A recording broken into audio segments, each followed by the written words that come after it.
Hurmatli yurtdoshlar, mana bugun Nazarbek sanatoriyasida biz dam olishga kelganmiz. Men Surxondaryo viloyati Jarqo'rg'on tumanidan kelganman. Nazarbek sanatoriyasi haqida ko'p joyda eshitganimda, hamma yaxshi deb maqtashgani uchun birinchi marta kelyapman. Haqiqatdan ham yaxshi sanatoriya ekan. Boshqa sanatoriyalarga qaraganda lecheniялari juda ham yaxshi. Hozir ayollar guruppasi ertalabki badan tarbiyaga chiqdik. Bundan keyin madanli suv ichishga boramiz. Keyin zavtrak. Kun bo'yi soat 4-5 gacha lecheniyalar davom ettiramiz. Juda ham yaxshi lecheniyalari.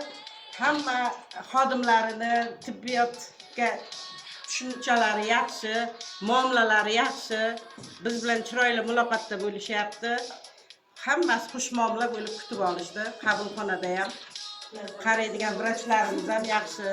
Hamma sharoitlariga gap yo'q. Ham taklif qilaman kelishga. Hammalaringiz kelingizlar. Hamma narsasi qulay sharoitlari.